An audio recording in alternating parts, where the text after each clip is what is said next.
What is good, everybody? It is the season premiere. It is the return of Wrestling with the Topics.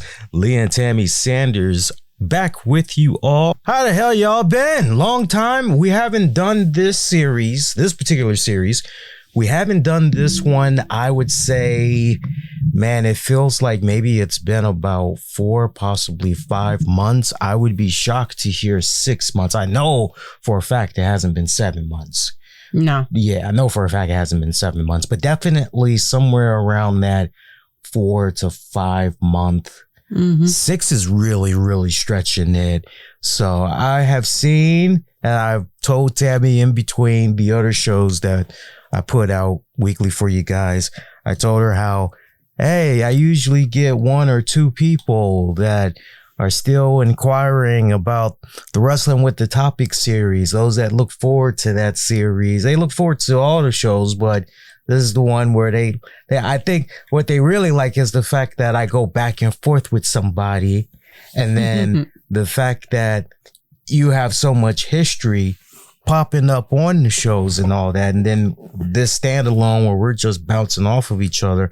I think there's honestly just those out of all the shows that probably kind of like me look forward to this one the most and everything, because we really play off one another.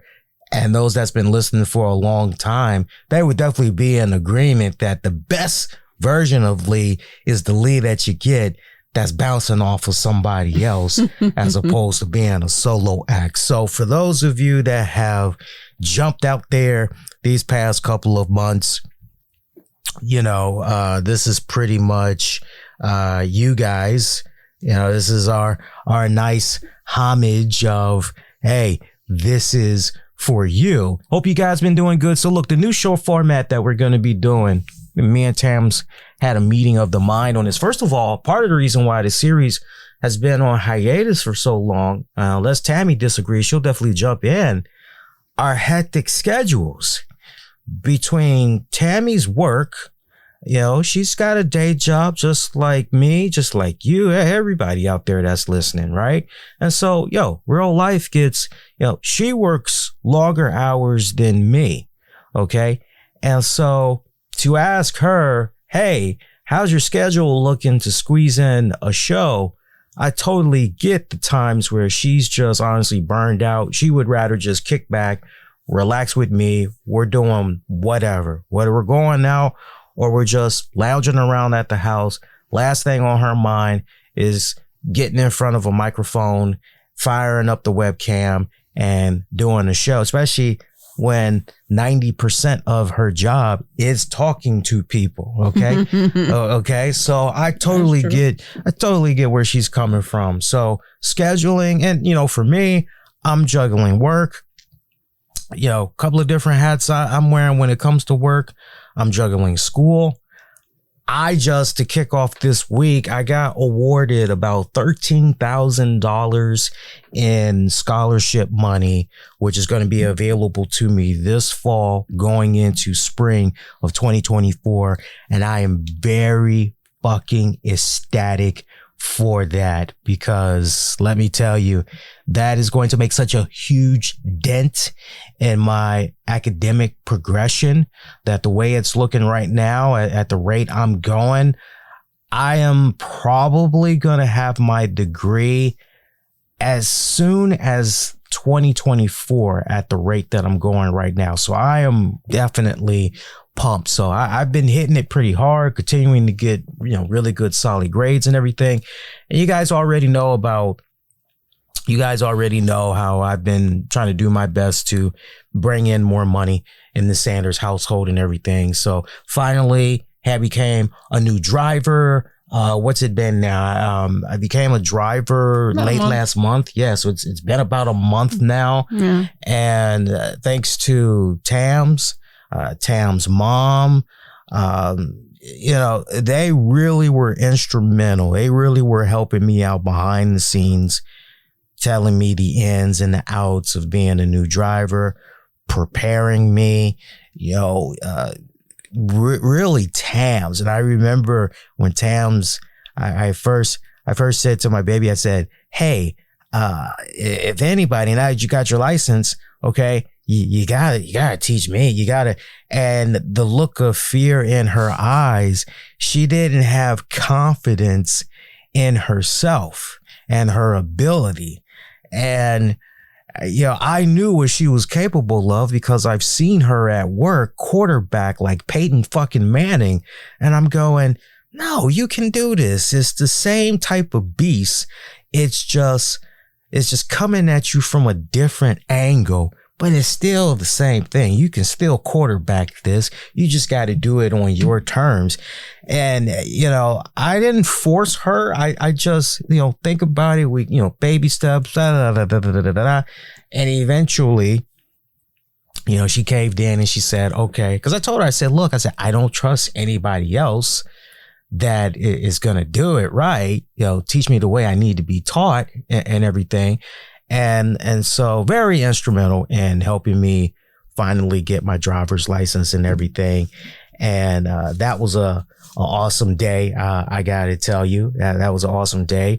I'm in my 40s and I have very few regrets in my life, but the freedom of driving, I just go, man, this is what I've been missing out on all this fucking time.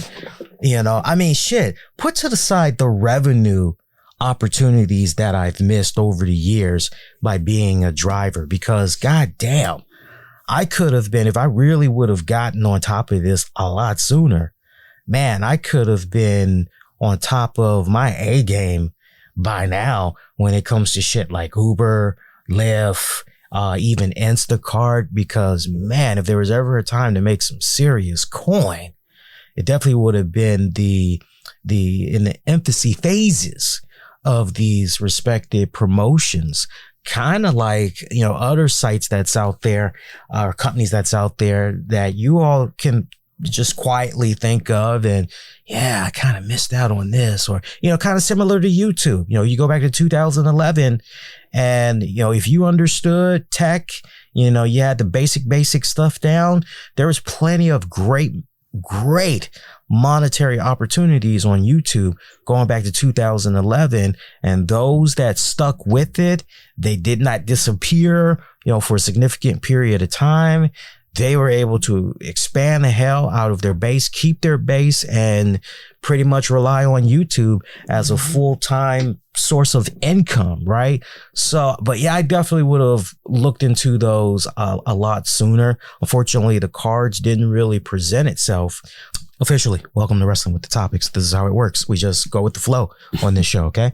But I remember I looked at the news a couple of weeks ago, and there was a statistic report that was put out that basically said, look, as far as crime on the entire Metro Transit system, Metro Transit, that includes bus, that includes rail. They're looking at all of that shit. When it came to robberies throughout the transit system last year, just the totality of 2022, it was, I would say, throughout the entire transit system, when you looked at robberies particularly, that was around 30 something. This year, it went up to about 80. When you look at shootings / homicides, just focus on shootings, okay? Shootings in 2022, that was at about, I would say 107. This year, we're not even at the 6-month mark. We're already at 135. Okay. So when you hear that, and then on top of that, Metro's going, oh yeah, we're going to raise the prices. It's like, fuck that. Fuck that. You got more of a problem than raising your freaking hikes. How about reassuring riders that as far as their safety, their well-being goes, that they're gonna be all right? You guys spent so much time worrying about fare evasion, putting up these stupid ass barriers. Oh, we're gonna, they almost came off like fucking Trump, man. It's like, we're gonna build a wall.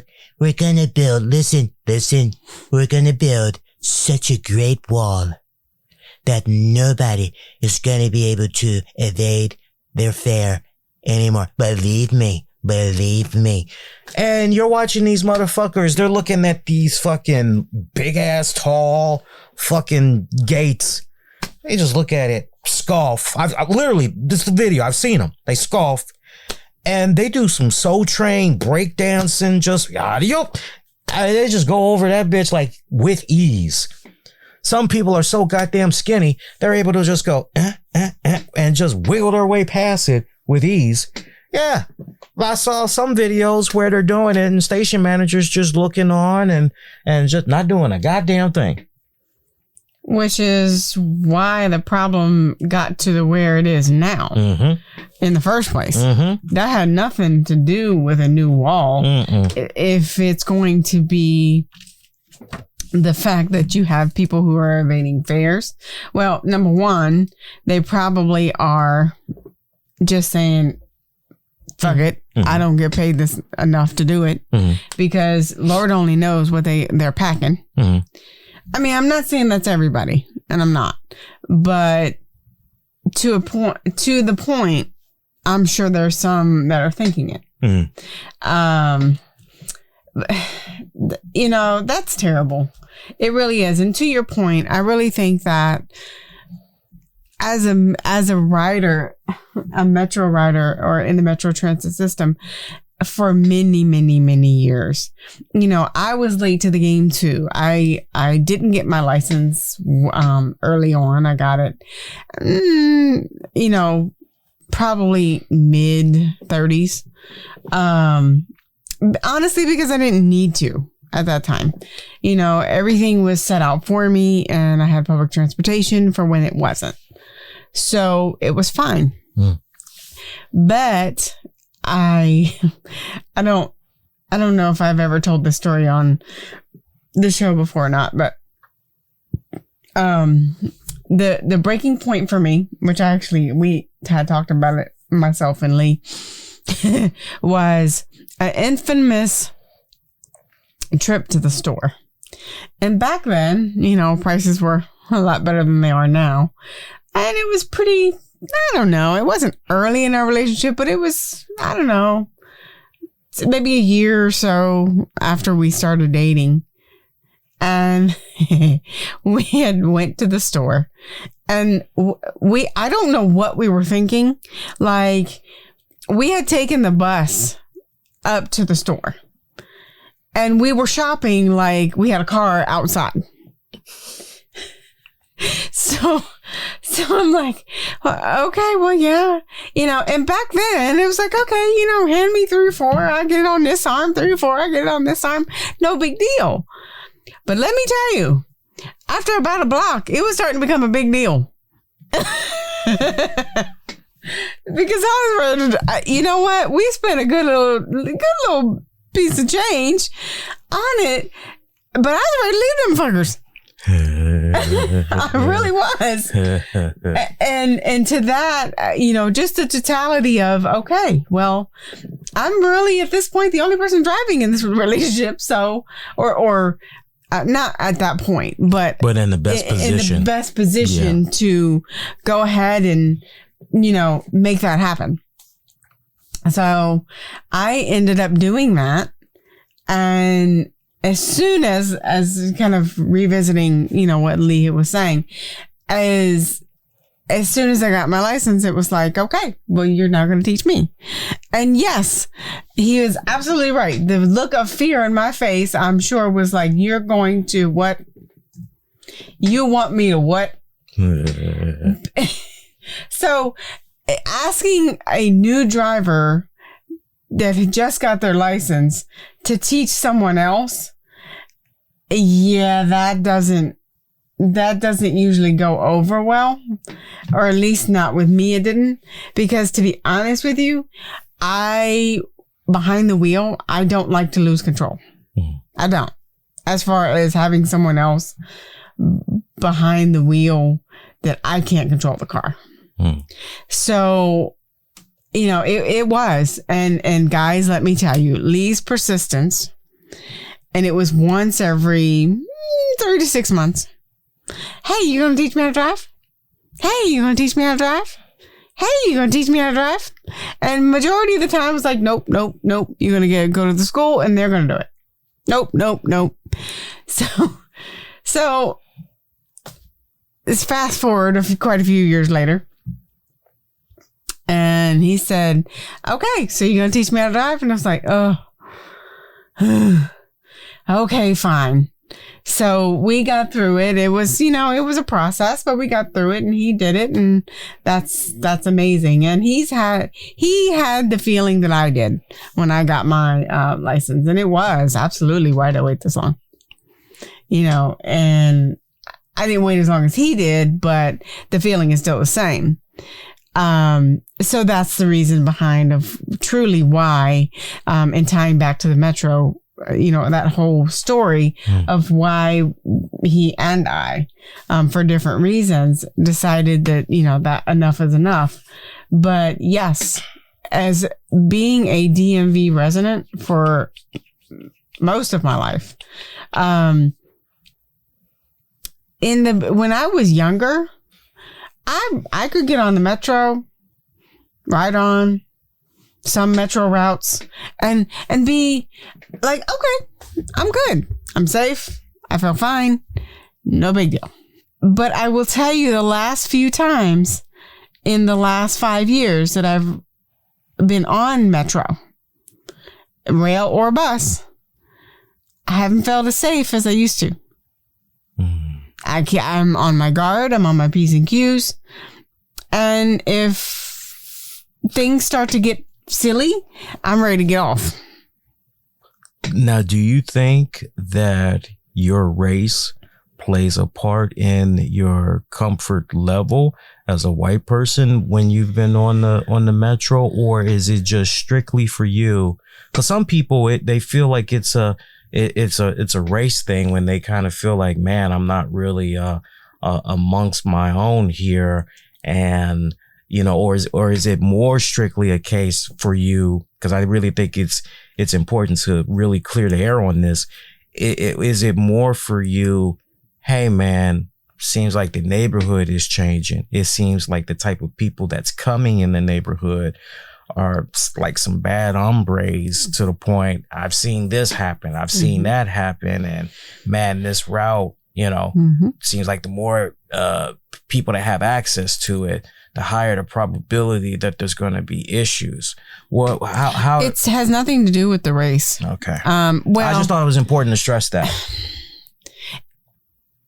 It doesn't have anything to do with the race. It has to do with the character of the person and what they're presenting while they're on bus, rail, whatever.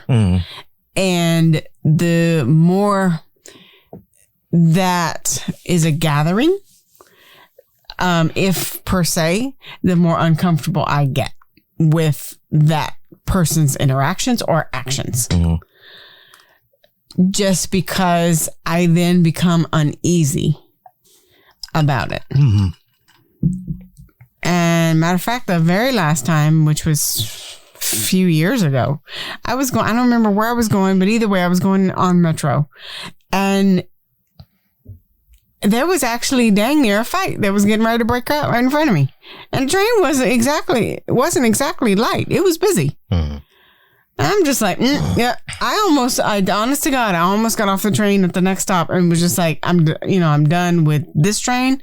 I'm going to get on something where I feel a little more safe. And that's crazy because let me tell you, 10 years ago, 15 years ago, that was never a problem. Right. Never. I mean, I used to ride the train and I would be putting on my makeup and, it would have been like home away from home kind of thing, but not anymore. There used to be a time where you would definitely see people, whether it was morning or during the evening rush commute, people that on their way to work or coming home from work, you used to see them catching up on sleep.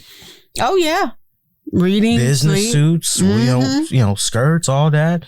You could sleep. Yeah. If you I used to be one of them. Yeah, if you had a long commute on the bus or train, you could sleep. Didn't have to worry about anything. And nowadays it's like you gotta.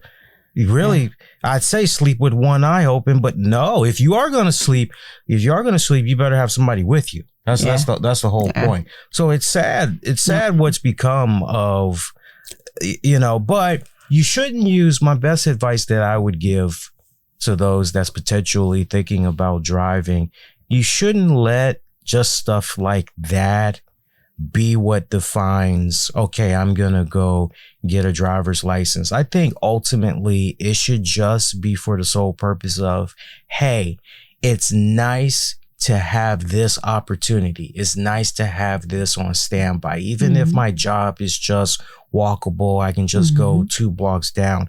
It's nice. If you're able to do it, do it. It's nice to have that option, because when it's all said and done, it creates so many more opportunities, but ultimately the opportunity for even more freedom. That's the main key that I want to stress to you guys. So if y'all have been holding off, do it. And those of you that are already on it, you have already done it, you know exactly what the hell I'm talking about as a newbie driver and all that. So, but that's what's been happening with that. So it's been awesome so far these past couple of weeks. Of course, I have been looking up YouTube videos, looking up how to do the basic repairs. We had spent Friday, at least half the day. It went from 12 to 5, I believe, or 12, almost 12 to 6. And we were trying to figure out what was going on with my blinker headlight, because it was weird, because originally when I would turn my left turn signal on, it was blinking so damn fast, and it wasn't making any buzzing noises or anything. It was just going, and it's like, what the hell's going on here? Right side was fine, blinking at its usual, still working.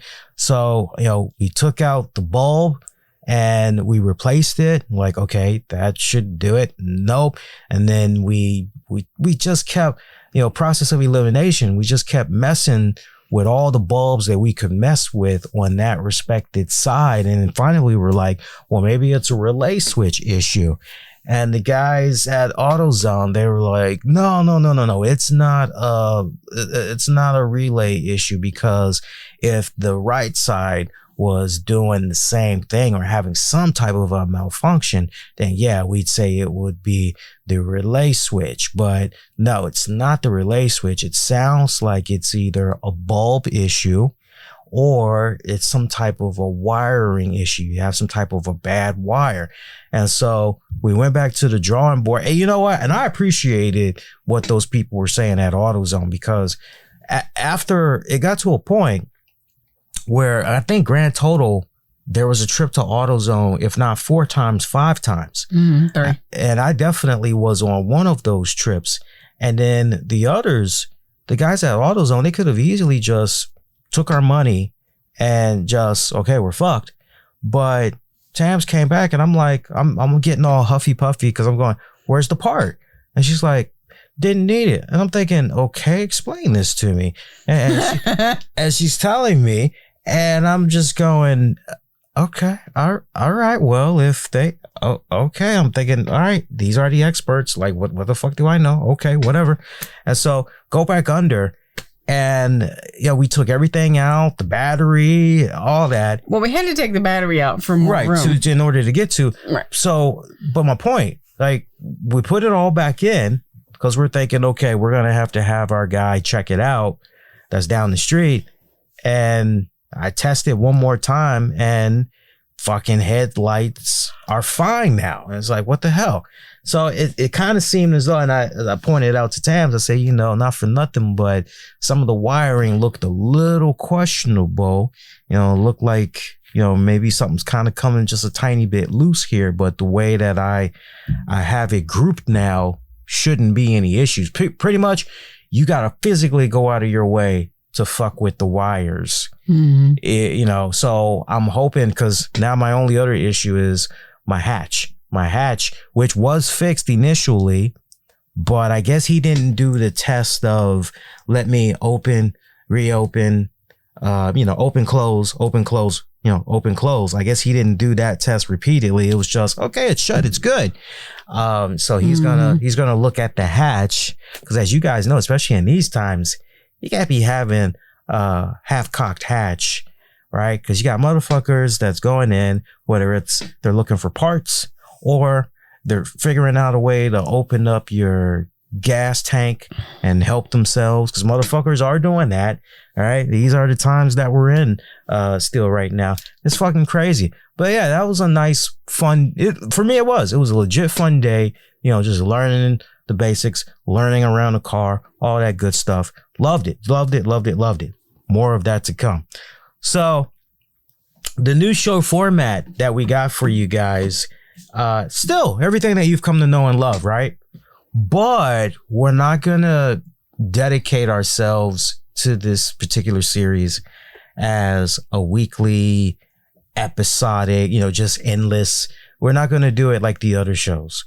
We are gonna do 6 straight episodes, which means you basically are gonna be getting 1 episode a week, but we're gonna do a total of 6 episodes.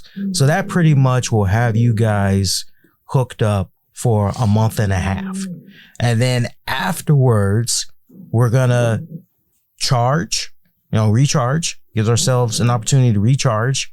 We're gonna take a month off, maybe a month and a half.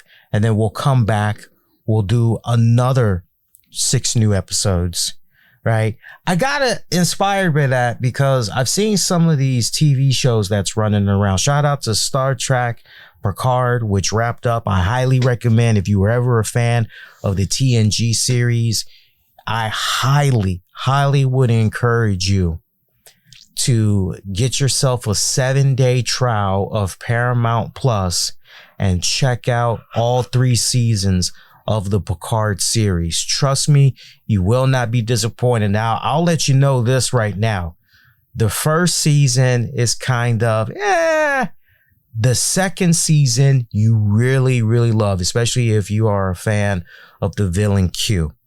And the third season was just straight up the proper send-off, I would call it, for the TNG cast. They really stayed true to heart, true to the actual source material of the TNG series and the movies when they tackled the final season of Picard. Get yourself, if you haven't already messed with it before, a Paramount Plus free trial. It lasts 7 days. Now, here's what Paramount Plus doesn't want you to know. When it's down to the last 2 days or the day before you decide, okay, you know what, I'm done with the free trial, yada, yada, yada, try to go in and cancel your trial. When you do, Paramount Plus will go, hey, we really don't want you to go. How about you try an extended trial on us so that you can explore the content even more, as we're quite convinced you'll stick around and you'll be a paying subscriber. Now, maybe it's changed. Maybe it's now down to, another week or maybe 2 weeks.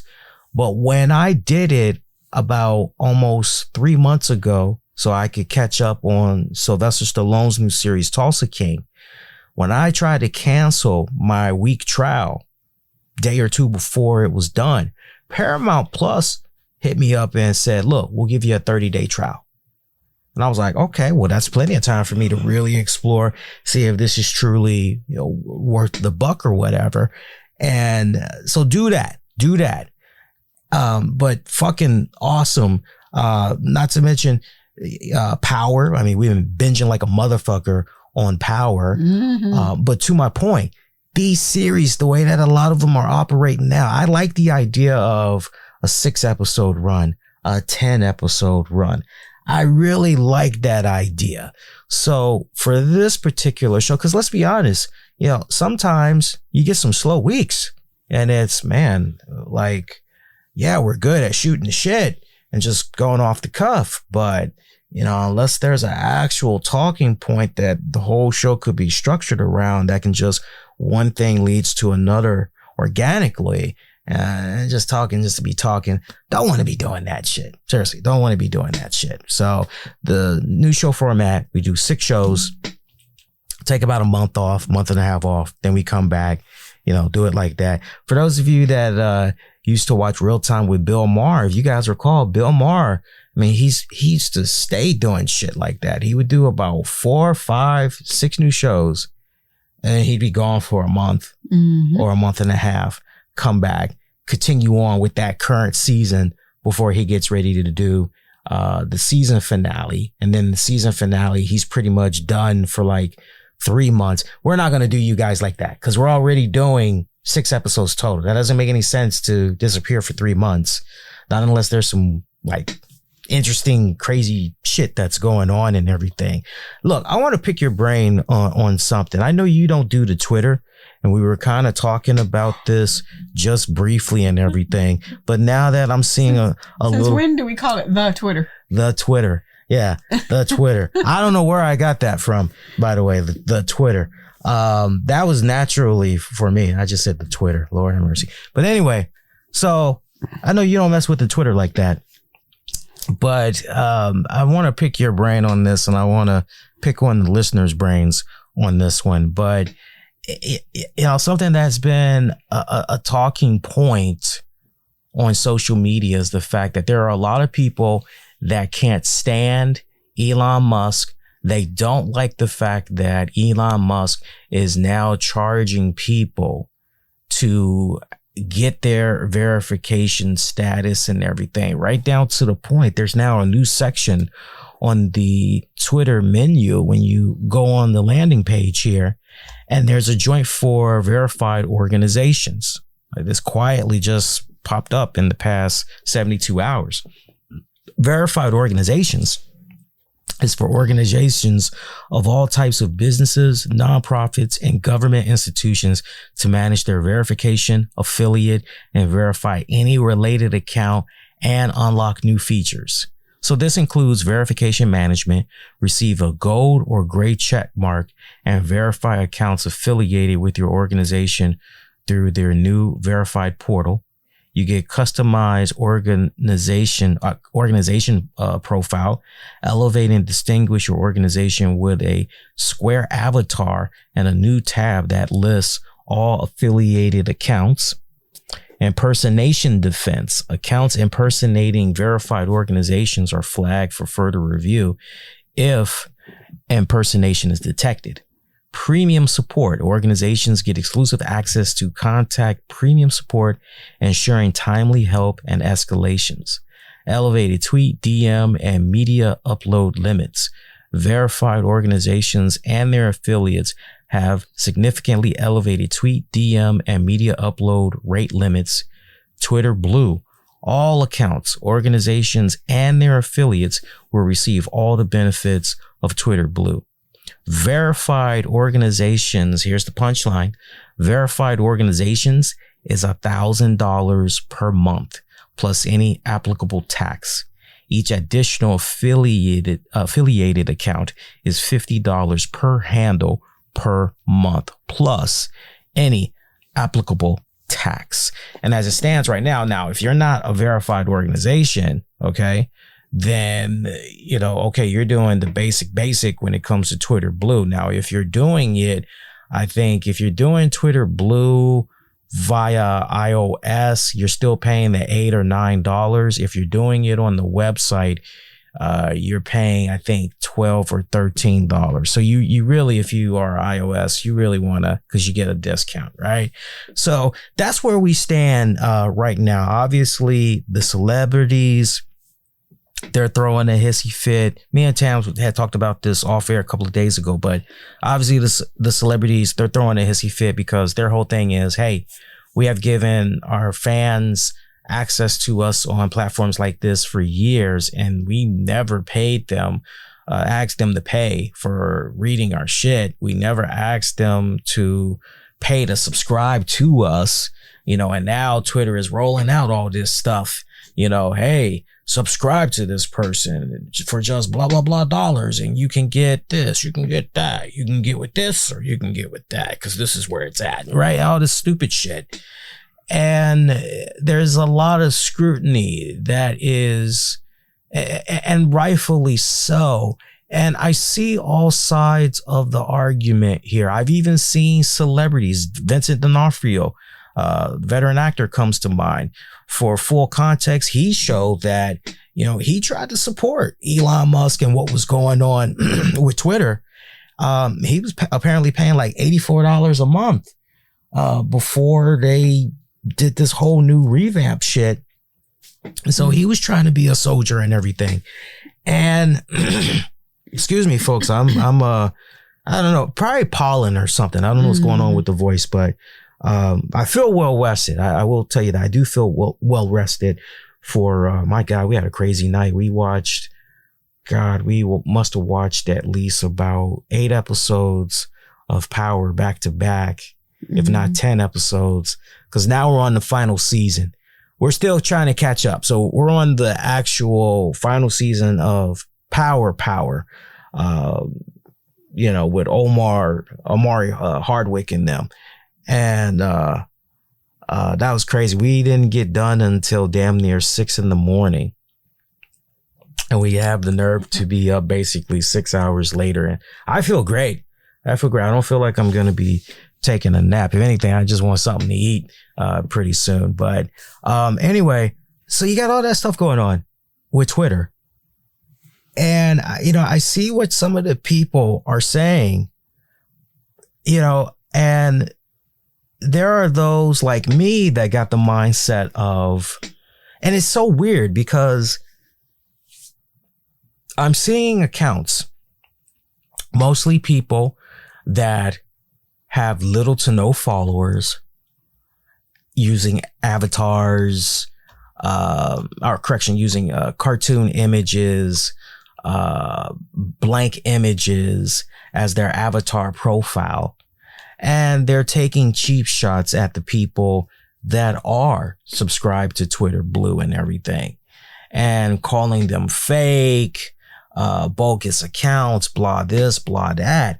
And I look at that, Tams, and I say, well, I can understand that ridicule. I can understand that level of scrutiny if a person is paying for Twitter Blue and trying to make themselves come off more than what they actually are. Okay. Mm-hmm. And okay, so I'll give you a perfect example. So I had this one guy,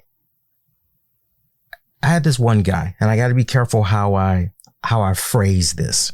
Okay. Without overplaying the hand and revealing the identity of this person. But I had this situation.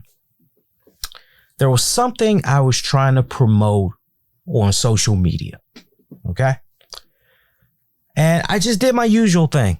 I put out the blast. I'm doing my thing. I'm already getting in contact with my people that, okay, they got reach. I know they'll do this solid for me. Let me just hit them up, do my thing. And then I already know what I'm going to do. I don't just rest on hitting up my people. I dip into my pockets the legal way, and I go, hey, I got to promote this. Can you help me? Here's a little something for your time and helping me out. Oh yeah, bet. What you need, and that's it. Right. So no bots, none of that. Please, folks, don't do the bot thing. That's bullshit. Right. I'm talking good old fashioned PR stuff. All right. So I had this one guy. He hits me up. Oh, I shared this link of yours with my respected followers, so it should tremendously help. Now, look, I'm not saying this to suck my own dick, but I follow 773 people on Twitter. My followers, people that actually follow me, 2,500 plus. Okay.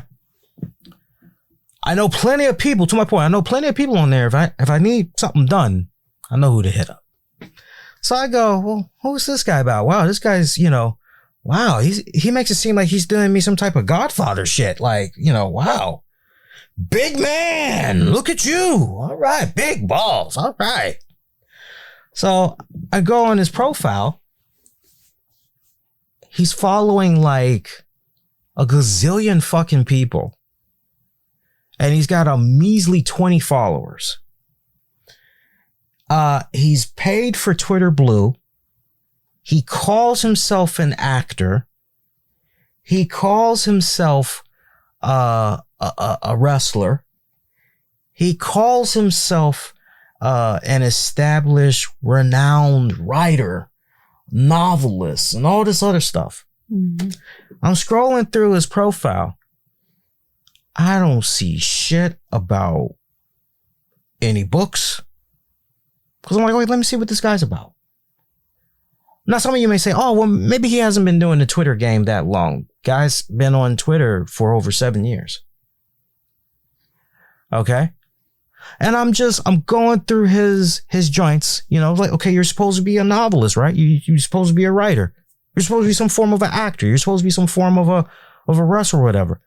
And all I'm seeing this guy doing is flirting with the female wrestlers. Oh, if you were in my arms right now, stuff like that wouldn't even happen.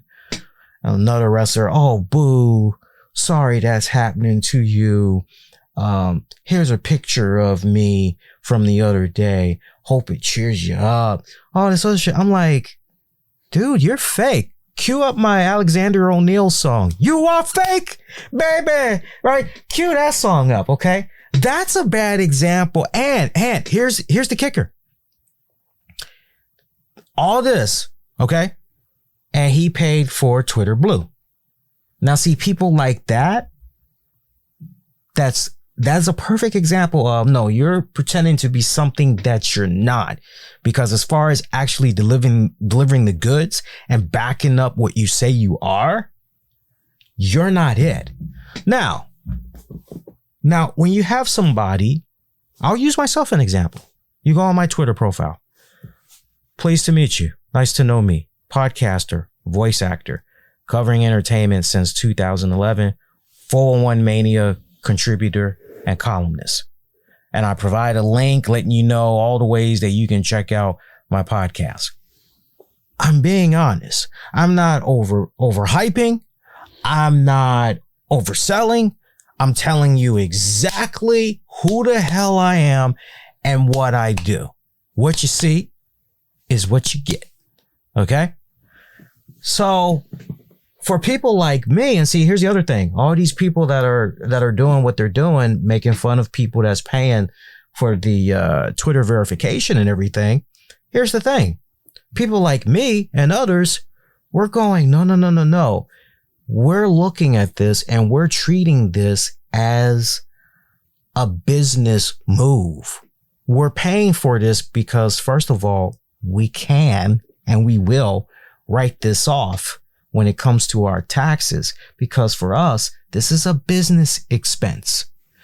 Number two, we are trying to do our best to build better brand awareness for our services, for whatever products that we're trying to sell, what have you. Okay. We are trying to reach a wider audience. We happen to be those same people that if we're putting out money for this, 9 times out of 10, we are also putting out money on advertising. Okay.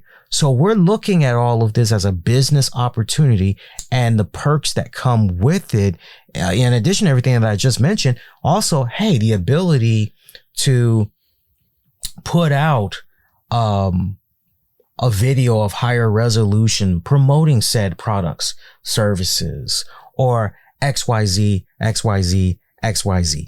Motherfuckers have gotten shit for free for so goddamn long that now when it's time to put your money where your mouth is, when you hear, hey, we're hemorrhaging over here and it don't look good, if we don't start making plans now, man, it's going to be bad for everybody. Like, this could go away.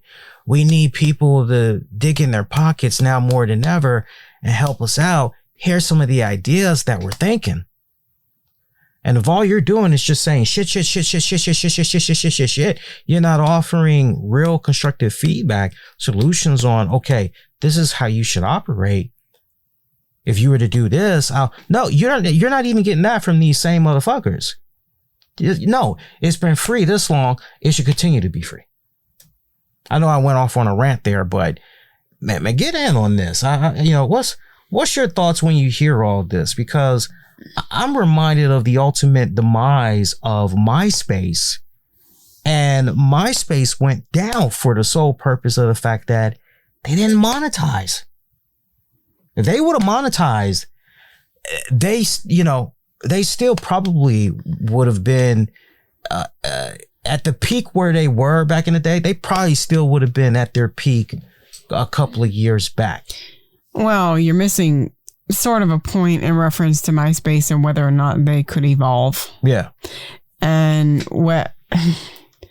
from what I was seeing, they did some evolution, but nothing to what we have now. Companies came in like Twitter, Facebook, Instagram, all of those bigger and better and different than the last. So my thought process on it is, number one, Twitter became most popular because of the conversation portion of it. But it also became popular because you have celebrities on there. They're posting pictures. They're having a hashtag. They are doing a quick little tweet. And people are always enthralled by their idols, people they look up to, or even infatuated with. And they want to be a part of that. So when Twitter started getting really hot in reference to actors, celebrities, what have you, people, that were influential, whether it be politics, whether it be, celebrities because of their status, then that's really what got Twitter to the dance. Mm-hmm. And really thrived. Now, this is basically no more than pay to play. Mm. It really isn't. Mm. Now, part of it is some of these people for the blue check mark, the verification, is they're paying it because their steps for verification were so rigorous that the only way people can do it is to pay for it. Mm-hmm. That's number one. Mm-hmm. Number two is, yes, to your point, you do have people who are paying for it because that feels like they're boosting or boasting about the fact that they're verified. That gives them a one-up. Yes, and there are people that do it for the wrong reasons. I was say, don't forget the right reasons. Yeah. Right. Yeah. So those people are doing it honestly for the wrong reasons. It's not necessary. It's, but they're making money off of it. Mm. But in reference to going back to the right reasons, do I think that you could make the argument that, yeah, pay to play? Okay. But $1,000? I think you should come up with a tier package. Make it the person's choice, celebrity or otherwise. And I like the multiple accounts. Okay, this person is fake. Watch out for that. I do like that. But I do also think that that's a bit high. I think you should do some type of a tier package if you're going to do that, because you are trying to remain afloat.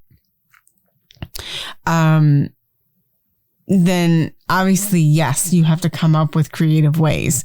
But on the flip side, and to play devil's advocate, do you really want to tick off the people who semi brought you to the dance? the people that were verified before you had to pay for it. Mm-hmm. And then all of a sudden it's like, okay, well, now you have to pay for verification. Now you have to pay for. So it's now monetary micromanagement is what it is. Mm-hmm. Because basically you're only going to get as far as you're willing to pay me to do so. Mm-hmm. And to wrap this up in a pretty little bow, I agree with maybe some type of monetizations. But I also think that you should have maybe even do a panel or a focus group or some type of, what is it? Basically consensus. Mm-hmm. What would you guys like before you just start implementing all this stuff? I'm not saying that's a foolproof, but why not bring it to the people? I mean, there are plenty of people who still around this country do focus groups. Why not say, okay, you know what? Let me pick 7 states out of our, many, and just get a consensus. Do a focus group in this state, this state, this state, this state. How would you feel? What would and collect the data and see what you get from there. And maybe the people who are, obviously you had somebody who was trying to support in the celebrity status with Vincent D'Onofrio. And, for them, I'm not saying I know what people's pockets are like, but $87 is probably a couple of pennies to them. And for them, $1,000 is probably nothing to really sneeze at, but still. Now, grant you are going to have those people who are just like, it was free all this time. Why do I have to pay? And that's with anything. That has nothing to do with just Twitter. That's with anything. Most people that once was free now have to pay are going to bitch about it. It's human nature. I like the idea of a revamped tier package. I want to take some of what you said and expand upon it, because having been involved in market research, setting up focus groups, for many, many years, I can tell you without a shadow of a doubt that those are avenues that Elon Musk did not do. Elon Musk went into this, okay, here's what I'm thinking. Mm-hmm. Let's do this. Mm-hmm. And really didn't do that good of a job in branching out to the users and saying, we need to make this be a team effort. Okay, what say you? All right, the general consensus is saying this. So this is the direction that we're going to go. Mm-hmm. All right, let's do that. He really did not do that. And I think now more than ever, if it was me that bought Twitter, the very first thing that I would do those focus groups, whether it's in person and or remotely. I would sit down with Twitter's most influential people, most social influential people on Twitter. I would sit down with them. Whether these were, ma and pa's that just rose through the ranks on Twitter, or it is celebrities that constantly got their followers, their fan base, going out, representing, doing XYZ. Mm-hmm. I would collectively get them in a focus group. All right, this is what we're thinking. You guys know your bases, and make sure that you're able to hit every single, besides the demographic, look at rural, urban, suburban, look, tackle all that. Tackle tackle wealth and income brackets as well. Okay. Tackle all of that. That way, all right, so we're all in agreement that this would probably be the best way to execute this, right?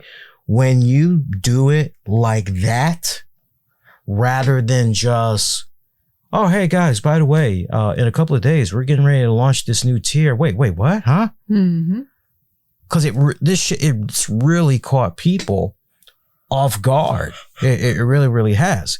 So to your point, yeah, you sit down and you really organize it. You lay it out the way that, we discussed. I think a lot more people, especially those that really feel as though, hey, I really do have a voice on here. My feedback does matter. Then, right. But I mean, man, at the end of the day, it's just amazing to see how many people are so bent on, I'm like this. Everybody's got their own respected little hobby. Whether you want to spend your $5 or $10 a month going on Pornhub.com, or you want to blow your money on Fortnite, or whatever stupid shit that's out there, right? It's like, okay, people like me and others, we're not bothering you. We're not ridiculing you. We're not making fun of you. Go do you. If that's what you like, that's fine. We're not going to tell you how to spend your money. We expect that same courtesy in return, right? Because it's like, we're not telling you how to spend your money. Don't tell us how to spend our money. If you feel that it's for a pointless cause, if you feel that there's really nothing that's to be gained, hey, you're entitled to your opinion. But I can respect that opinion more if you were to come to me and say, hey, look, I did the Twitter blue, or I did the verification, and this is what all is wrong that I'm seeing. I put the money out there. I tested it for a week or two. And yeah, I definitely ain't re-upping because this needs to, we're not even seeing that with folks. We're not even seeing people that are complaining. It's one thing. Hey, I did come out of my pocket. I tried it. This is what I discovered. We're not even seeing that. It is just a bash fest. But to my point, and this is where we need to be careful as a society, because this is how it rolls. You aren't gonna be able to please every single body, nor should you try. True, but you do need to have a general consensus when you are a big corporation like Twitter and Facebook, because if you don't have a consensus of your people who are using your product, and just all of a sudden willy-nilly just start making changes, eventually, okay, one or two, yeah, okay, fine. Most people will roll with it. But if you're changing everything once every 6 months or less, that becomes a problem. And that usually becomes a downfall when people start going to other platforms, because there are other platforms to use. It's not like, oh, well, Twitter's it. Kind of like, maybe back when, not that this would happen, but back in, the 60s, maybe if you only had McDonald's or you only had Wendy's, maybe you only had Wendy's and you had one choice. Well, guess what? Most people are going to, if I have only one choice, it's either I'm going to go home and cook or I go out to eat at Wendy's. It's not like that. It is, okay, I can choose to spend my time however I choose to. And, okay, so you're putting this stipulation up on me. Now I got to pay money. And maybe it isn't that fun anymore. And there you go. It's funny you mentioned basically listening to and paying attention to the consensus. What's the overall consensus saying and all that? It's a good transition, because something else I wanted to pick your brain on, kind of wrestling related. So Dax Hardwood of the tag team FTR, it came out of left field this week. Him and Matt Coon, shout out to Matt Coon. He's actually from right here in the DMV. still living out here too. That's the cool part. I like that. Just abruptly ended the podcast this week. They launched the podcast in December. Seeing that everything was going off, I checked out a decent amount of episodes. I checked out the clips on YouTube. Thought it was pretty good. Usually Tams is seeing the rabbit hole I go down from time to time on YouTube and everything. I'll start off with Jim Cornette, and then that'll go into something else and all that other stuff. And and after a while, I usually just tune out and go to sleep. Yeah. Because I usually do this late at night. Yeah, I usually do this late at night. So, Dax Hardwood and Matt Coon, they just abruptly ended the podcast this week. And you didn't see this coming because it was just maybe 2 weeks ago. No, 3 weeks ago, WrestleMania weekend. They did a live version of the FTR podcast with Dax Hardwood and Matt Coon. And you were able to see them, in the flesh. They had a great turnout and everything. And you're like, all right, these guys are okay, cool. So, yeah, he ended it effective immediately. And Hardwood, I just want to read in part what he had said. I think we both feel we were causing more harm than good, even though we were trying to do good. It just didn't come across that way or portray it that way. We were more of a detriment to professional wrestling than we thought and never wanted to do that. Hardwood, of course, didn't rule out the possibility of returning to podcasting someday, saying that he really loved the experience and what it meant to fans. He took issue with how media outlets would take things he said on the show and made them seem like he was a bad human being. He apologized to his fans, those that already didn't like him, fans of the Elite and MJF, because apparently he ruffled their feathers. Apparently he even ruffled the feathers of his tag team partner in Cash Wheeler at one point, ruffled the feathers of CM Punk. There were a few others that got upset along the way, saying, in quote, I never wanted you to hate me so much that you would say some of the things you said to me, he explained. He also said that while he and Coon knew the podcast would ruffle some feathers, they wanted the show to do good for wrestling. Quote unquote, I thought I was way more mentally tough than I am, but I admit that I am not. I don't think I can handle some of the things that are said, and I don't want my daughter to read these things 10 years from now that are said about me. Coon said AEW did not pressure them to end the show, nor did trolls or the media. There was also no falling out between the two. Coon saying, we really just don't feel good about the fact that that what we are doing is hurting wrestling or hurting AEW. Adding that they flew too close to the sun and made life difficult for some people. So that's where we stand on that. What's your 2 cents when you hear that? So a little contradictory there. A tiny bit. So let's all be honest. In recent years, there is so much negativity on social media, just life in general, honestly, and you have these big bad, or what do you think, big bad keyboard warriors who can say or feel like they can say anything they want. It doesn't matter. It doesn't change anything. But in fact, it does for the person it's being directed at.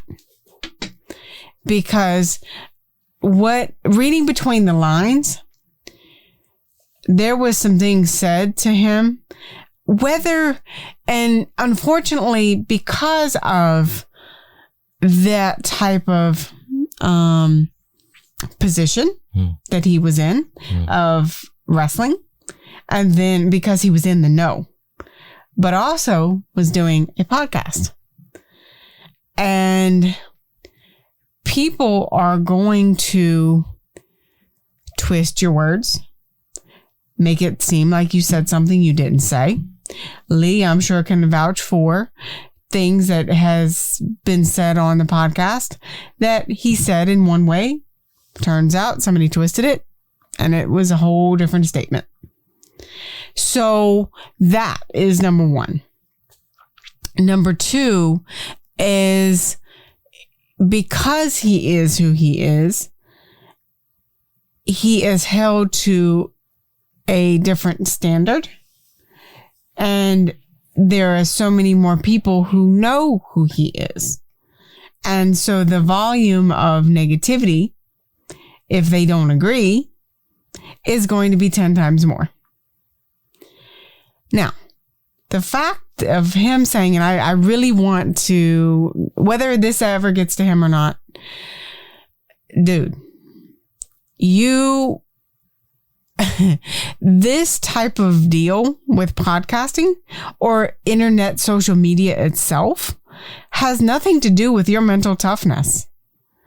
They will berate, belittle, and do anything that they think is their little heart desires. Has nothing to do with you being mentally strong, because you probably were. And are. Let me not say were. And are. And your mental toughness was actually you saying, I got to get away from this shit before it does something that I don't want it to do. That is being mentally tough. Because you are in that position and you have another person that's in that position, and you guys probably collectively said, this isn't what I thought it was going to be. And you know what? At this time of my life and with kids and so on and so forth, I don't need this shit. And I can completely respect that. Yeah. I can respect it too, but my whole thing is, and I hate to put a but in there, but I touched upon it briefly on the show earlier this week, and I've had some time to marinate on it. And then obviously, rather than just, here's a full transcript here. Okay, let me actually go in now and let me see Dax. Let me see Dax in his own words. Let me look at his facial expressions. Let me look at Matt. Let me see what's going on with these guys. Let me pick up a sense of their emotion and all that. Look, I'm not saying podcasting isn't for everyone, but what I am saying is there are going to be detractors. There are going to be those that, man, you could be spitting that ill logic. There's always going to be those group of people, even when you are backing everything up with facts. Yep. There are those people that are just going to shit on you. There's nothing you can do to please them, so nor should you try to please them. You know what you have set out to do, you and your co-host. Mm-hmm. Y'all know what you have gone out and set out to do. So my whole thing is stick to it. You ride it out through thick and thin. If the overall consensus is having a good time, they love the show, they love you guys, they love what you're doing, and shit, they're willing to come up out of their pockets to support you on Patreon or support you for a live show that you're going to be doing at Jimmy Seafood or whatever the venue is, okay? Then you continue to cater to that audience because they are continuing to dance with you. You continue to push forward no matter what, whether it is 50 people that's checking you out live concurrently or on demand and on the downloads, or 100,000 or, whatever, you stay the course. That's my whole thing. Okay. If you see, here's the thing.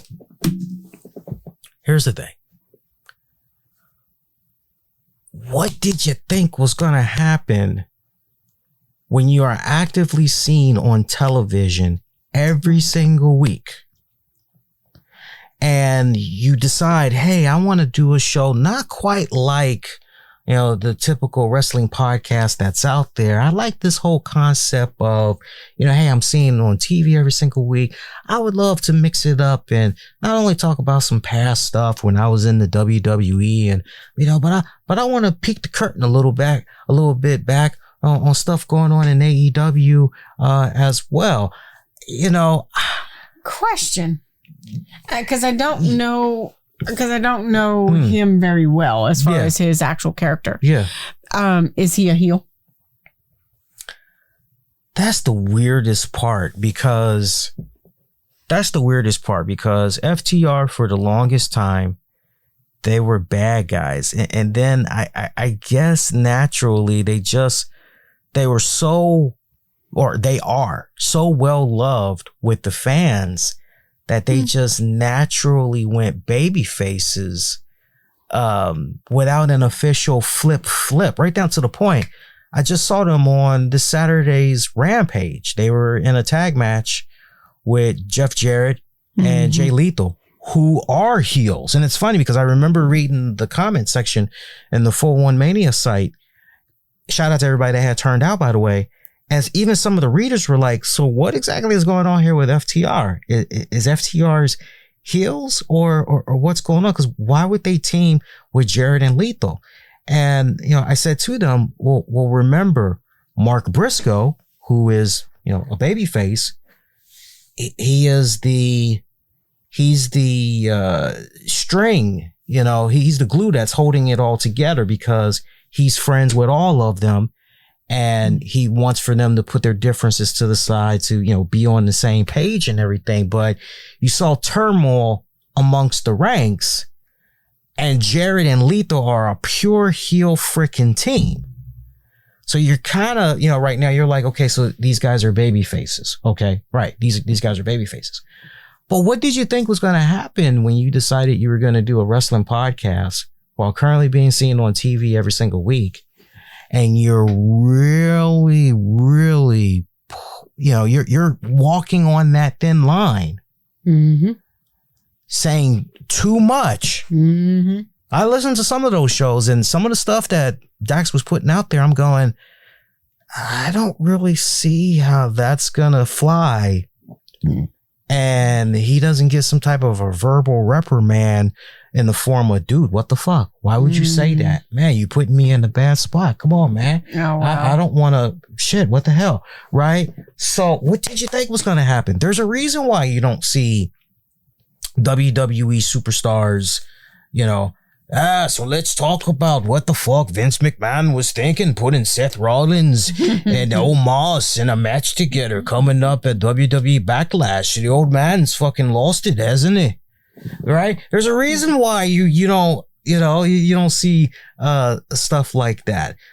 So I just don't, for the love of me, I just don't get it, because the overall consensus of your listeners should be all that matters. And if the majority is having a good time, they like what's going on. And you are so right. I have been a victim a couple of times over the years in saying something and my words are being misconstrued, misinterpreted. I mean, the number one joint that comes to my mind right now, I still remember the infamous interview I did with Shawn Michaels. And we got to a part in the conversation where I said, hey, if Triple H were to do, this was like almost maybe 7-8 years ago, I think. I said to HBK, hey, if a situation ever occurred where Triple H asked you to give him his retirement match, he wants to have a retirement match and it wants to be against you, would you be down for it? And he danced around the question by saying something along the lines of, well, me and Hunter, you know, we haven't talked like that. You know, we kind of lost a little bit of contact, you know, recently, you know, with Steph and all that. But man, he knows he can hit me up. I'm a phone call away. He'd be more than happy to listen to, you know, I highly doubt it, but you know, you never know. It just, you know, it just really depends. And so you're kind of like, oh, okay. So he gave me a half cocked answer, right? But at least I asked the question. Mm-hmm. Next thing I know, I had fucking wrestling websites, right? I did the full fucking transcript for that interview. And I remember back in the day, I would give my full transcripts to the guys over there at the Wrestling Inc. site. And I was still a newbie. And, you know, and they were trying to school me. They were like, hey, man, you don't need to send us the entire transcript for the interview. You just, you know, once you get the entire interview transcribed, then you just take out, cherry pick, just take the good stuff, but leave enough for the people to click on your shit so they can listen to it and you can get that credit for your downloads or watchable vids and all that. I'm like, oh, okay. All right, cool. I was still a newbie with that and everything. But some of these fucking copy paste websites, some site took part of the transcript, which was initially only shared with Wrestling Inc., and decided to bend it to fit their narrative. So it basically had said, Shawn Michaels reveals he has heat with Vince McMahon, Stephanie, and Triple H. They haven't spoken years.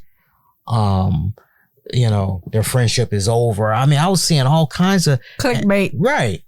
And I'm hitting some of these sites up. I'm going, why are you posting this? I know how the original transcript looked. I know the wrestling site that I shared it with. This is false. Did you guys even listen to the audio clip?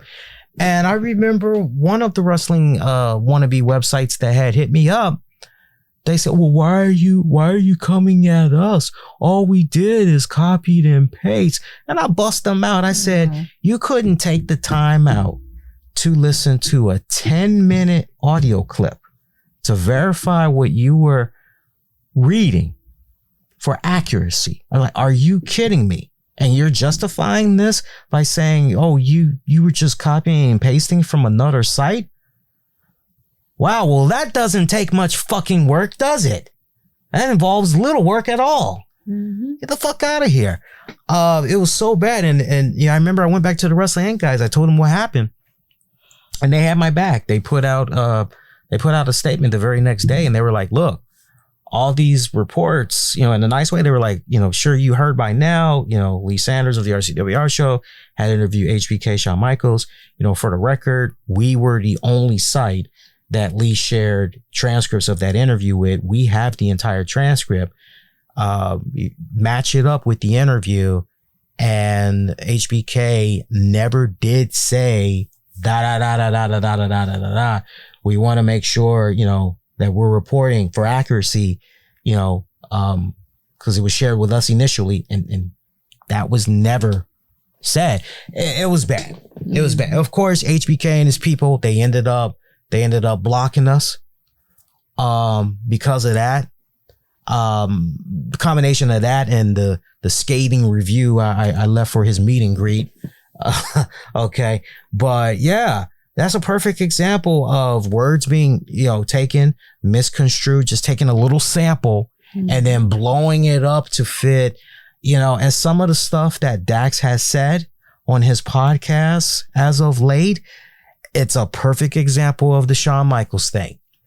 And I hate to say this, but as somebody that has been podcasting since 2011, it comes with the territory. It fucking comes with the territory.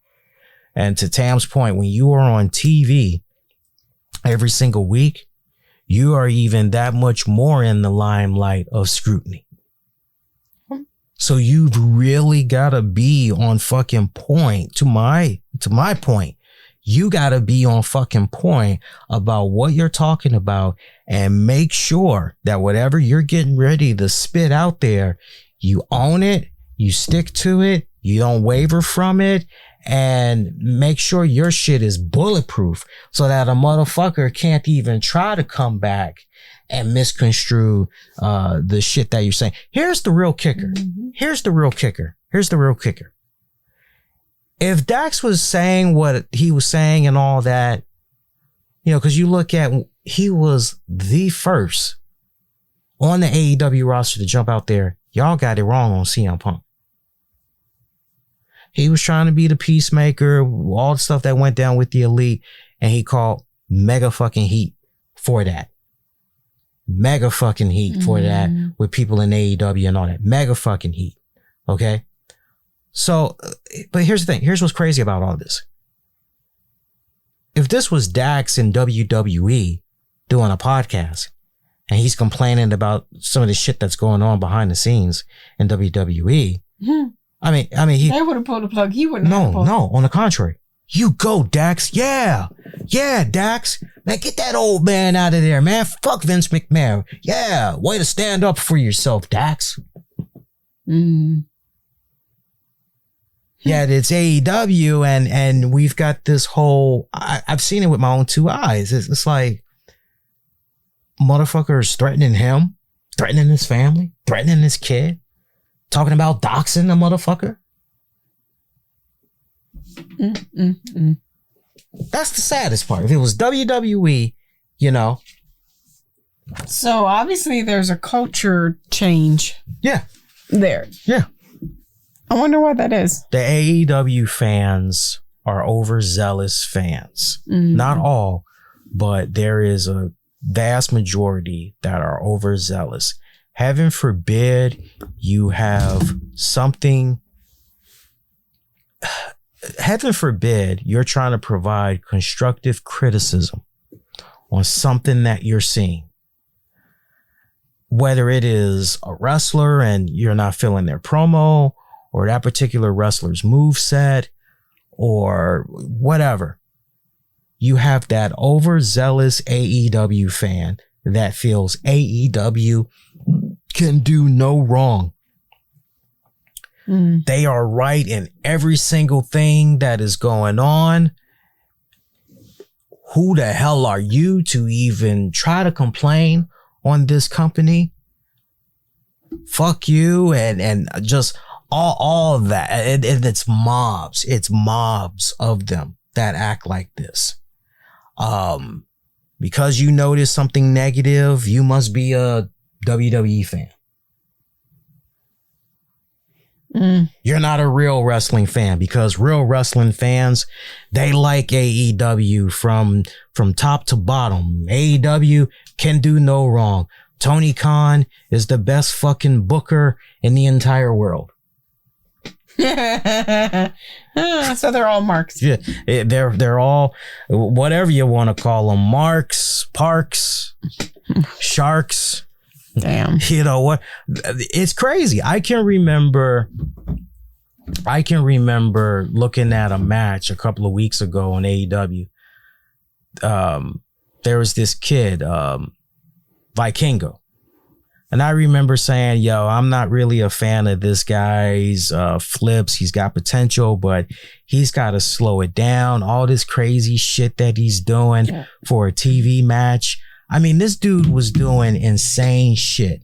This dude was doing 630 flips off the top rope, landing on the outside of the ring, crashing purposely on his spine. All right. I mean, this guy was doing, and I remember I was among the first to complain and say, yo, this was a spot fest. This was just flips, fucking flippity flip, flips, fucking flips, flippity flip. And I remember I was getting criticism. Oh, you just don't like wrestling. Oh, you're just an old man. Hang on. You're not a real wrestler. I remember getting heat. And then leave it to fucking veteran wrestler Conan, Rey Mysterio's best friend. Great Hall of Fame induction speech. Nice setup for Ray right there. Conan was on his respected podcast. And he said, yo, I watched that match with Vikingo. And I know Ray did as well. We both told that kid he needs to slow the fuck down because at the rate that he's going, he's going to have some serious back and knee problems. He's already going in to, pretty soon he's going to have to go under the knife to get his knee cleaned up. And Ray, and how old is this young man? This dude's definitely in his 20s. Definitely in his 20s. And he was saying Ray he had his knee operated on like 15 times now. Yeah, that sounds about right. Yeah. So here's the thing. Don't get me wrong. That's a great spot. But he's also really young and he's excited about the potential. That's great.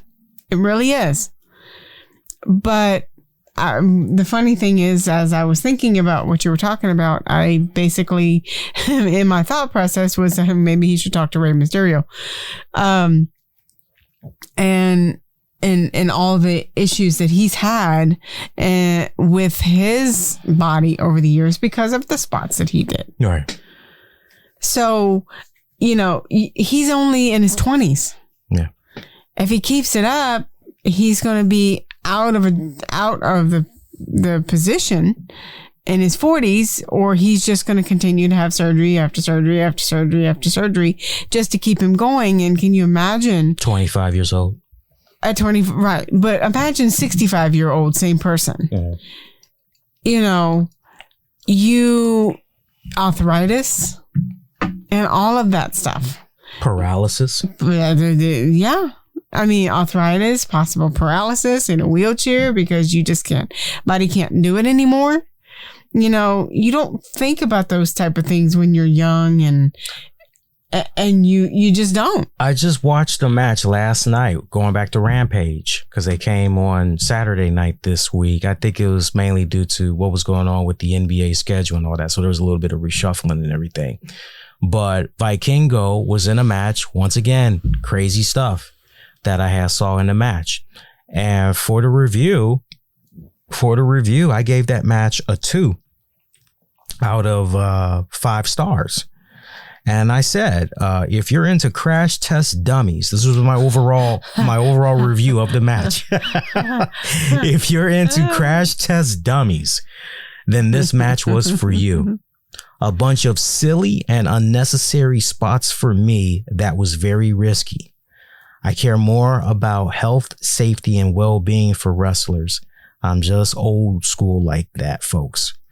So many spots in this match made me shake my head. At the rate these guys are going, these boys are going to be in wheelchairs way before age 50. To each its own, as I appreciate them trying to entertain me, but this wasn't for me. And I gave the match a 2 out of 5. I just felt it was, if they would have just dialed it back on some of the spots I saw, it definitely would have, at the highest, it would have been a 3-star. Now, I say that to bring this up. Somebody took part of what I said, my quote about, hey, I care more about the health of that. Here's what this guy said. I guarantee you AEW cares far more about the well-being of their wrestlers than any old school promotion ever did. Here's somebody responding to that person's comment. True, but it wouldn't take much effort for Tony to stop some of them doing ridiculous moves, such as the one Dante Martin did last month, which, let's remind folks, he's now out of action. Crazy, silly, unnecessary spots like what I'm describing and what happened with Dante Martin. Dante's done for several months. Completely disagree with the review. Dralistico and Vikingo definitely was at least 4 stars. It's their style. It's a major reason that Vikingo is the best luchador in the world. Yeah, but guess what? Guys? While he's doing all that crazy shit, landing on his spine and all that other silly fucking shit, while he's doing all of that, he is putting such a short short time span on his fucking career. Yes. If y'all don't know about Dynamite Kid, okay, everybody's like Chris Benoit. You know, before Chris Benoit, it was the Dynamite Kid. If y'all don't know about the Dynamite Kid, go look up the Dynamite Kid. That dude could have lasted an additional 20, possibly 30 years of wrestling if he would have slowed down his fucking style of wrestling. To my point, it wasn't all the insane stuff that Vikingo and Dralistico had did on Rampage this weekend. No, Dynamite Kid was a very technical wrestler, a damn good technical wrestler. But he did so many unnecessary spots that involved a lot of serious head trauma, spine, and other, that you're just going, oof, okay?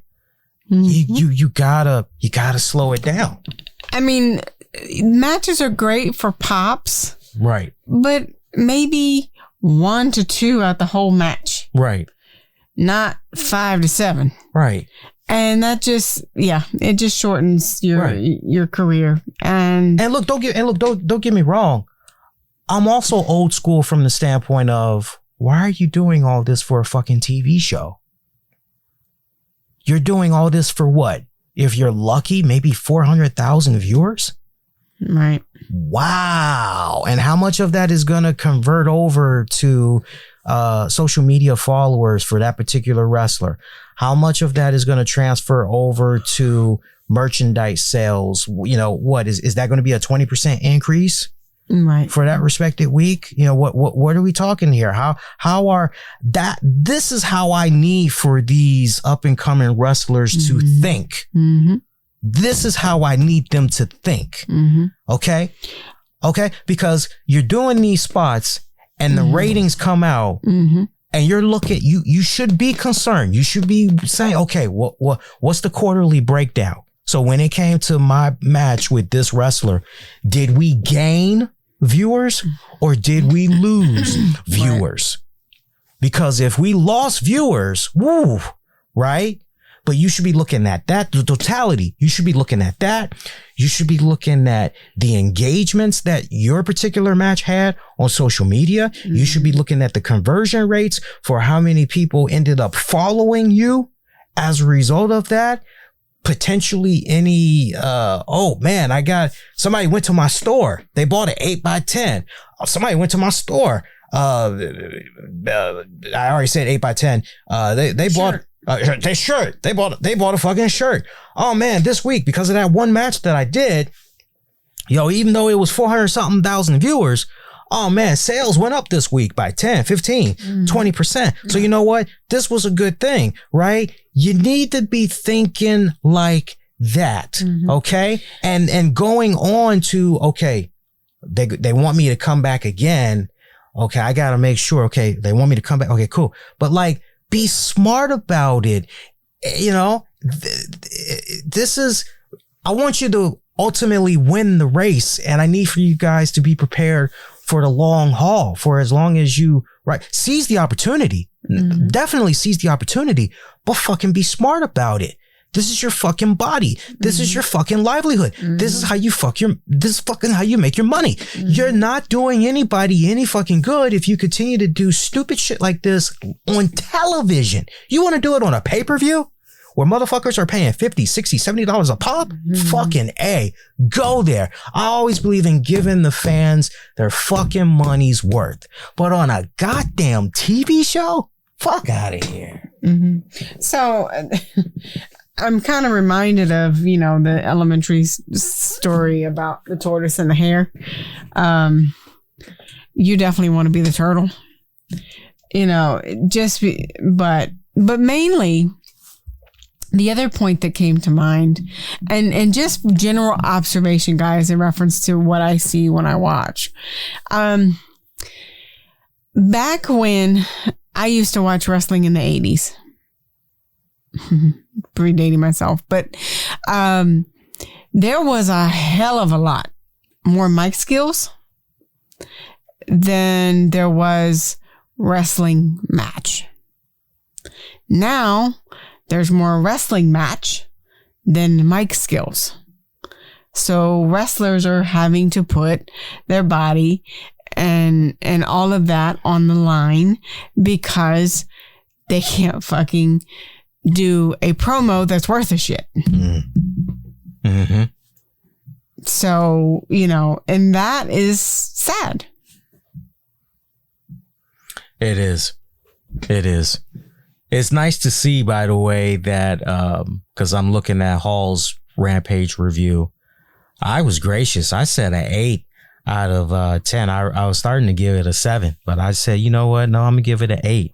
And that just goes to show you, even right. And you're saying, hey, every match was pretty solid. Hey, some of this stuff was unnecessary. You see how the heat can still come at you. But my boy Hall, he gave it a 7. I'm just curious what I'm looking at what he gave. Oh, he was very gracious. He gave the match a B-. But let me read what he said. Me and him are kind of on the same brainwave. This was quite a step down for Vikingo, who only got to do a few of his usual big stuff. At the same time, there hasn't been much of anything for him since the Omega match, as the same flips and dives are going to lose their impact the more you see him. Yes. As I saw Vikingo 2 days ago on Ring of Honor, this didn't do nearly as much, and I can't say that's any kind of a surprise. Entertaining match, but either give Vikingo a feud or stop featuring him so often. Fucking exactly. He nailed that fucking perfectly. That's exactly, yeah. It reminds me of Ricochet. To your point, babe, about all these moves, can't talk worth a damn on the microphone. I remember when Ricochet had first popped up on the main roster. He was on Raw. And he was doing all these cool moves, and we're like, yay, wow. Mm-hmm. And it lost its luster real fucking quick. Fucking quick, right? So I agree with that wholeheartedly. If you're not gonna fucking slow down for these TV fucking matches, then yeah, sparingly, you should be fucking used. You should be used like a fucking novelty act, hands down. So food for thought right there. There's your little bit of wrestling fix right there for those of you that love a little wrestling talk. Let's go out on this note. So Washington Commanders. Hot topic. Oh, very. I'm at work. Very. I'm at work past 2 weeks. I'm sure somebody brings it up at one point of your shift. What do you think is going to happen? Do you think the team will be able to make things turn around a year from now? And I'm like, first off, no. I'm like, don't, and I tell straight, like, don't be naive like that. It's going to take more than a year. Remember, this new owner and their respected team are going to be coming in there. And for the most part, they're going to be doing a clean sweep. A clean sweep. They want to put in their own respected people. They want to get rid of as much stench that the previous ownership administration, they want to, quick as possible. They want to get rid of that stench. Okay? It's like, no. Don't be looking for playoffs. Don't be looking for a Super Bowl. What you need to be looking at right now is a 5-year process of revamp. Now, I will say that you're going to have some change in reference to that topic, and the spirit of it is going to be different once the new owners take over. Because as being a Washingtonian or living in the DMV for as long as I have, let me tell you something. I remember when Joe Gibbs and the Super Bowls and the so on and so forth. Let me tell you, that Washington fans were through and through. Didn't matter. You know what? If they had a fucked up season or what have you, the fans were there. Didn't matter. But once Snyder took over, there was a lot of skepticism. And like, okay, well, let's see what's going to happen. Still, the fans were still there. Then as years went on, there was a kind of a bright spot with RG3. And a few other bright spots, but so much turnover. And let me tell you, for myself, who grew up being a Redskins fan. I mean, it was in our family. And to see, remember when we had Brad Johnson? It's like, oh man, he's the shit. That's awesome. Took us to the playoffs. Damn near. I think one time he got us to, I don't know if it was to the Super Bowl or not, or it was definitely winning the division. Either way. And we were getting going and everything was working. It was flowing. And the next fucking year, his ass got traded. Turns out he actually wanted to get traded because of all the shit that was going on behind there. But still. And I was like, well, Jesus Christ. And the whole Daniel Snyder era, two things. One is I want to buy a championship - rebuild. And every single time we got close, it was another setback. Or this didn't work. Okay, we tried this didn't work. Well, when you have an owner who tries to run a team and be the coach, that doesn't work out so well. Because you have no idea what the fuck you're doing. Let's just be honest. So after so many years of all of that, it was like, you know what? The fans, year after year after year, started giving two shits less. Myself included. And it was just like, okay. But now that it's like, okay, well, okay, fine. Because there's been so many years where like, I just wish you would sell the team. Get him out of there. But now that it's actually coming a reality, there's so much life in it. I mean, totally. You've got people on Facebook talking about it. People at work are having this conversation of what do you think? People that are familiar with the guys that are in the bid for taking over the team, they like them. Yeah, to the point. Apparently, Joe Gibbs is friends with this potential billionaire, Josh Harris. Yeah. That's trying to finalize the deal. And I think he's going to have some, or at least rumblings of him having something to help with, and it just, with Josh Harris, Magic Johnson, and, some of the other minorities, there's not this big, it's just breathing life into that team again. And that in itself can be leaps and bounds over what we just had. Because there were, what was it? There was one stat. What was it last year where, what is it? Like 50% of the stadium was not full or something? I think it was a little higher than that, actually. Yeah. And, those are season ticket holders or people that, hell, some of those people weren't going to see the damn Redskins. They were going to see the opposing team. Shit. Washington Defenders been doing so well in the XFL. I mean, they're like, they said, look, until this Snyder shit is resolved, yo, man, DC Defenders is where it's at. See, that's the point, and that's the conversation, everybody is having, because there's just such disdain for the current owner and everything that's happened. But with new ownership breathing new life, I make a prediction. I'd say 1 to 3 years. Oh, for the revamp? Yeah. To get back up to speed.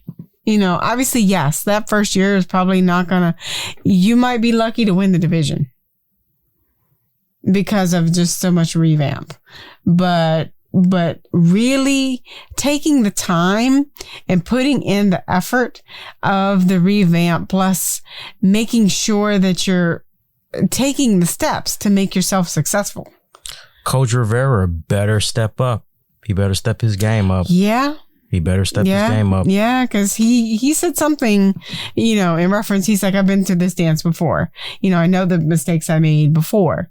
I am in the process of not making them again. Yeah.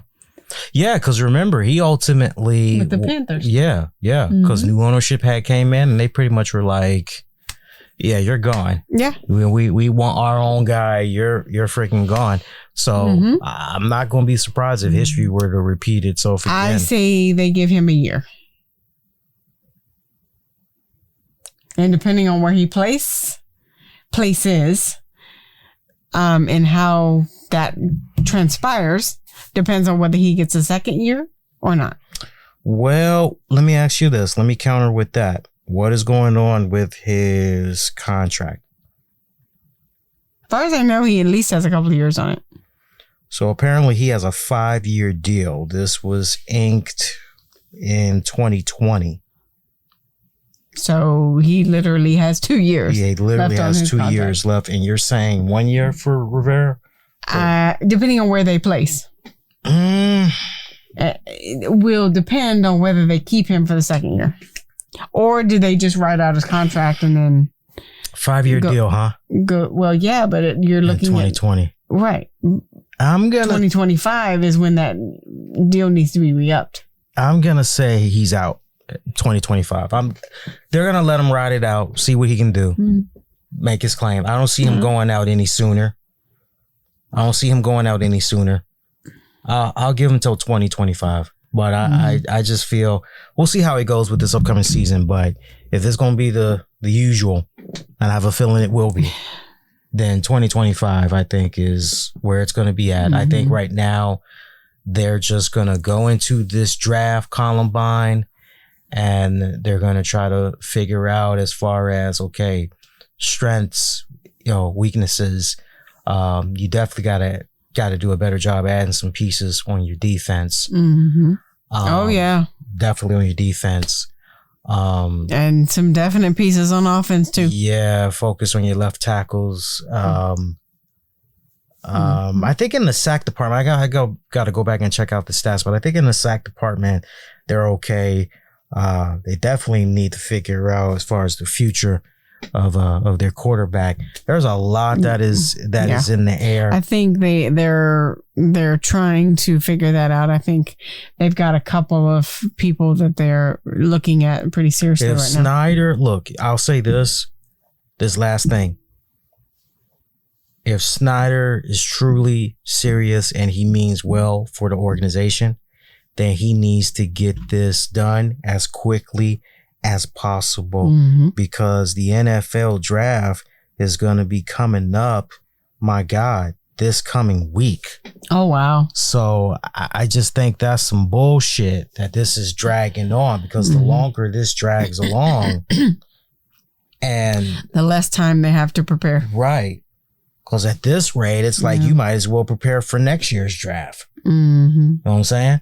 I mean, at least they could get in on the ground running and start putting in their own, people and all that, and at this rate, it's safe to say, I don't know. I don't think that's enough time. I mean, can they really within a week? Because the draft is going to be coming up this Thursday through the 29th. So I don't know. Let me look here. Let me look at the calendar real quick. Yeah, that's this Thursday. That's not enough time to put in your own people and do what you need. Yeah. So the longer that this keeps going on, not just with the whole draft, but just going into, we get closer and closer to those summer Columbines, and then preseason, longer this keeps getting dragged out. Right. So I get everybody's optimism and all that. But for me, first things first, let's see the deal go down already. Then we'll talk. But I do understand and appreciate the enthusiasm, because let's be honest, as some people I spoke to, they were pretty surprised that Daniel Snyder is not liked. And I'm like, Well, really? Yeah. Do they live here? That's what I wonder, because I'm thinking, how naive can you be? Like, why would you even bring that up? You know, it's like, yeah, nobody likes him because he's a dick. Mm-hmm. Among other things. Among other things, you know? Mm-hmm. All right, let's stick a fork in it. We'll call this episode D-O-N-E done. We did about an hour, 55 minutes for you guys. Not too shabby. So we'll definitely come back with another episode for you guys next weekend. And hopefully we'll be able to simulcast that to multiple outlets live like we were trying to do initially. Shout out to those of you that's going to be checking this out on demand and on the downloads, especially wherever you get your podcasts. Shout out to friends of the show, Julian Cannon of Digiday, Wrestling Court, Nocturnal. Shout out to Anthony Missionary Thomas, Joe Numbers, Kev Castle of Wrestling Soup. Shout out to those guys. And, if you haven't already, check out my conversation with the Wild Women of Wrestling champion herself, Miss Penelope Pink, aka Marina Tucker. It's a fun conversation that I had with her as we were talking about previewing and talking about this weekend's newest episode of Wild Women of Wrestling, loaded up card that they have. She's featured in the main event there with the Fabulous Four as they take on the Tonga twins, Leah Makoa and Tiki Chamorro. Solid card. One of the best cards I've seen this season, and I'm not just saying that. But really nice, fun conversation that I had with her this week. It's a great honor to have her. First time ever that on the show, first time ever in show history that we interviewed a current and active champion. So it's definitely just first in that category. First, as far as an active women's champion for a promotion, you know, that's seen on weekly television. So, I mean, we did a whole lot of firsts with that one. I think the only other time we interviewed a champion, I got to check because it's questionable, but for some reason, Jamin Olavencia comes to mind. And I can't quite remember if he was the OVW World Heavyweight Champion at the time that we were talking to him. I got to go back and check. But the way it's looking right now, at least as far as a female goes, Penelope Pink has that honor all to herself. You go, girl. All right. Get at us on Twitter, Facebook, Instagram. Use the keywords, the RCWR Show. You love what we do here. Definitely show those likes, show those supports. Leave those ratings and reviews. Tell a friend. Really helps out a great ton. That is going to do it until next go round. Be safe. Be kind to one another. And we'll see you guys next go round. Take care. Bye-bye. Thanks for listening. An Infinity One Productions presentation. Keeping it honest, insightful, and interactive.